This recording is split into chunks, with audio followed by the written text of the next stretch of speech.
In every small town, there's always one couple that everyone looks up to.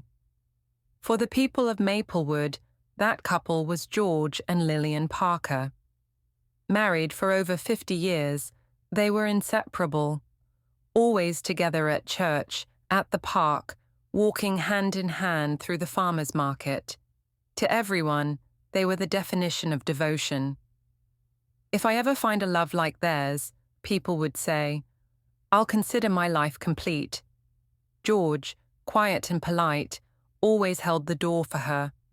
Lillian, elegant and gentle, smiled at everyone like she carried sunlight in her pocket. When she fell ill, the whole town prayed for her recovery.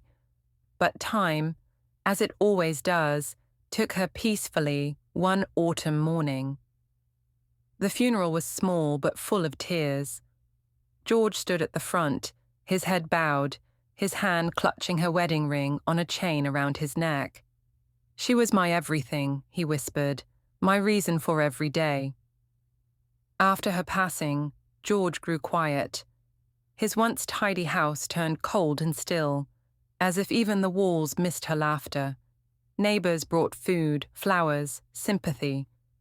But grief doesn't eat, and it doesn't speak much either. Weeks passed before Lillian's niece, Clara, came to help sort through her aunt's things. She was young, curious, and close to her aunt growing up. I'll help you clean the house, she told George gently. It's what Aunt Lillian would want. He nodded silently, his eyes distant but kind. You'll find her journals upstairs, he said. She kept them in the cedar chest. Later that evening, as rain pattered against the windows, Clara opened the chest. The scent of old paper filled the room. Inside, years of Lillian's diaries, tied neatly with ribbons. She smiled, whispering, You always did love your stories, Aunt Lil. She untied one and began to read. The first entry was warm, full of gratitude for her husband, the garden, the changing seasons. But a few pages later, the words darkened. George raised his voice again today. He says I forget things, but I swear I never do. I feel trapped, like a bird in a cage. Clara frowned, reading on. The next entry read, He took away my keys. Said, I'm not allowed to drive anymore.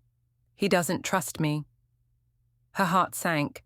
This wasn't the couple she knew, the ones everyone called perfect. She turned more pages, each one painting a picture of control, anger, and quiet pain. He locks the doors when he leaves.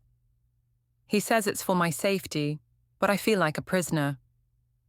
Clara dropped the journal, tears welling in her eyes.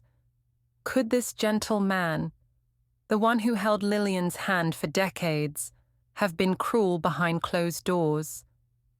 To be continued. That night, Clara couldn't sleep. The image of her aunt's writing haunted her. The next morning, she confronted George in the kitchen, his hands trembling as he poured coffee. George, she said softly, I found Aunt Lillian's diary. He froze. The cup slipped from his hands and shattered. I didn't mean to pry, she continued, but I read what she wrote. About how she felt trapped, about how you treated her. His eyes filled with tears, not anger, but something deeper. He sat down slowly. I suppose you'd hate me now too, he whispered. Clara hesitated. Why would she write those things, George? She loved you. Everyone saw it. He took a long breath, then reached for a drawer and pulled out a file, worn, yellowed, with a doctor's note on the front. Your aunt was diagnosed with early dementia 3 years ago, he said quietly. It started small, forgetting words, misplacing things, confusing dates. He opened the file and slid it toward her. Medical reports, prescriptions, notes from specialists. When she wrote those things, he continued, she wasn't lying. She truly believed I was keeping her captive. His voice cracked. But I wasn't protecting her from me. I was protecting her from the world outside. She wandered once at midnight. I found her 2 miles away in her nightgown, terrified, thinking I was trying to harm her. Clara covered her mouth, tears spilling. "Oh, George." He looked down. "I stopped her from driving because she forgot the brakes once. I locked the door so she wouldn't wonder. I spoke sharply sometimes, not from anger, but from fear. Silence filled the room, not cold but heavy with truth. Clara reached across the table and took his hand. You loved her the only way you could." He nodded slowly, his eyes red but peaceful. "She didn't remember our last anniversary," he whispered. "But I did. Every single one outside, the wind rustled through the maple trees, like the whisper of a love misunderstood but never broken. Moral: truth is often deeper than appearances. Love isn't always what it looks like from the outside. Sometimes it's what we endure quietly in the name of care. Never judge love by what you see. Some hearts protect, even when misunderstood. Thank you for listening to The Perfect Couple.